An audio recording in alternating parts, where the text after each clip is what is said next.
আসসালামু আলাইকুম।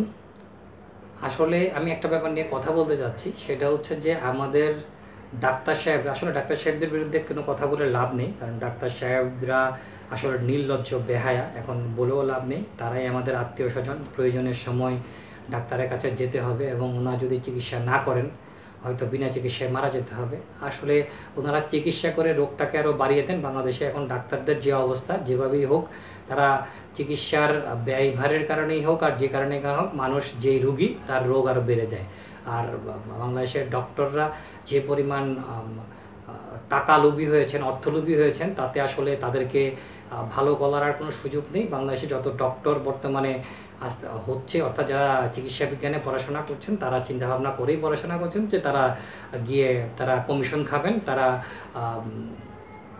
লোকজনকে টেস্ট দিবেন, সেই টেস্ট এর থেকে যে পরিমাণ কমিশন তাদের এখানে আসবে, তারা সেই কমিশনটা তারা ভোগ করবেন, বিভিন্ন উপহার সামগ্রী নেবেন, বিভিন্ন জনের থেকে বিভিন্নভাবে অবৈধভাবে সুবিধা নেবেন। কারণ এই কথাগুলো বলছি এই কারণেই, আমি জাস্ট একটা গল্প বলি। বাংলাদেশে না, গল্প বলার আগে একটা কথা বলি, আপনারা দয়া করে যদি কোনো ডক্টর আপনাকে কোনো ভিটামিন বা ফুড সাপ্লিমেন্ট লিখে, সেটা আপনারা আসলে কিনবেন না। কারণ এটা তারা লিখে হচ্ছে যে এটা আসলে আপনার শরীরে কোনো উপকারও করে না, অপকারও করে না। এটা লিখে আপনার পকেটের টাকা নষ্ট করার জন্য, অর্থাৎ আপনার পকেটের টাকাটা খরচ করার জন্য। তো এই কথাটা কেন বললাম, আপনাকে একটা গল্প বলি।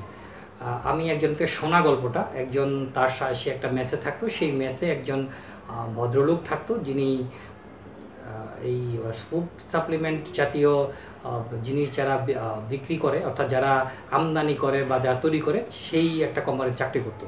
তো ওই ব্যক্তির কাজ ছিল প্রতিদিন সকালবেলা উঠে সে একটা সরকারি হাসপাতালে যাবে, যাওয়ার পরে সরকারি হাসপাতালের আউটডোরে ডক্টর প্রতিদিন একই ডক্টর বসেন না, আমি ঠিক জানি না, আমি ওনার থেকে শোনা গল্প, একই দিন বসেন না, বিভিন্ন দিন বিভিন্ন ডক্টর বসেন আউটডোরে।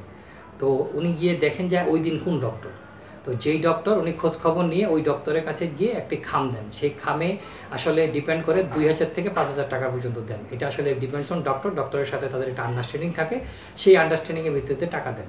তো যদি একেবারে নতুন ডক্টর হন, একেবারে নতুন জয়েন করা ডক্টর হন, অর্থাৎ হলো যে যার অভিজ্ঞতা কম, তাকে 2000 টাকা দেন, আর যিনি অভিজ্ঞ তাকে 5000 টাকা দেন।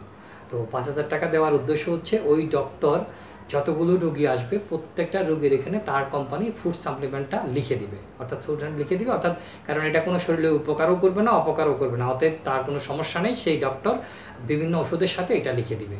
আর এটা লিখে দেওয়ার পরে সেই রুগী কোথায় পাওয়া যাবে, অনেক সময় তারা বলে দেয় এই দোকানে গেলে পাবেন, অথবা অনেক সময় বলে না যে দেখেন এটা পাওয়া যাবে। তো দেখা গেল যে সেই ডক্টরের একজন সামনে যে পিয়নটা থাকে বা যে বাইরে থাকে, তাকে সেই ব্যক্তি আবার প্রতিদিন 100, 200 অথবা 500 টাকা দেন।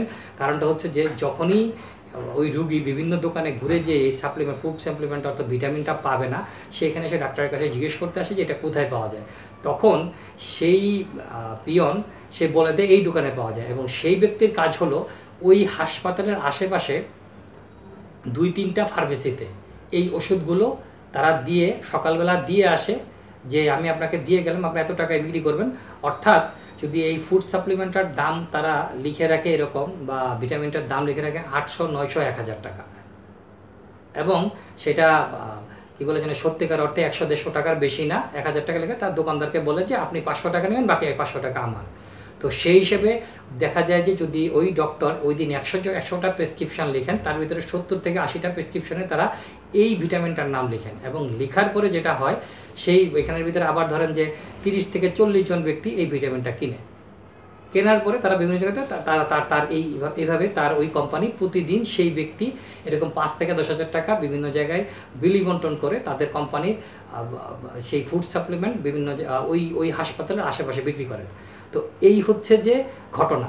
এবং আমি নিজে আমার বাচ্চাকে নিয়ে ভুক্তভোগী এক ডক্টর, একটা পুষ্টিবিজ্ঞানীর কাছে গিয়েছিলাম, সেই পুষ্টিবিজ্ঞানী একটা দুধের নাম লিখেছে এবং একটা ওষুধের নাম লিখেছে, সেই ওষুধটা মানে আশেপাশে হাসপাতালে বাংলাদেশের ঢাকা শহরে আমি প্রায় 50টা ফার্মেসিতে যে এই ওষুধটা আমি খুঁজে পাইনি বা ওই দুধটা পাওয়া যায়নি, কিন্তু ওই হাসপাতালে এসে যখন জিজ্ঞেস করেছি, তারা একটা নির্দিষ্ট দোকান দেখিয়ে দিয়েছে, সেই দোকান থেকে আমি 900 টাকা দিয়ে কিনেছি।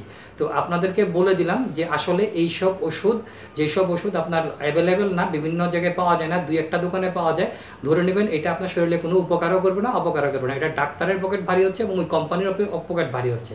অতএব আপনারা এইসব ওষুধ যদি লিখে, আপনারা দয়া করে এইসব ওষুধ কিনবেন না, কারণ এইসব ওষুধ কেনা মানে হচ্ছে অন্যায়কে প্রশ্রয় দেওয়া, আপনি আপনার পকেটের টাকা খরচা দেওয়া। এটা দিয়ে গিয়ে আপনি প্রয়োজনে আপনি 1 কেজি দুধ কিনে খাবেন, অথবা আপনি গিয়ে ফলমূল কিনে খাবেন, অথবা এই টাকা আপনি কোনোখানে দান করে দেবেন, আপনার জীবনে উপকার হবে, কিন্তু আপনি এইসব ফুড সাপ্লিমেন্ট এবং ভিটামিন কিনবেন না। ধন্যবাদ।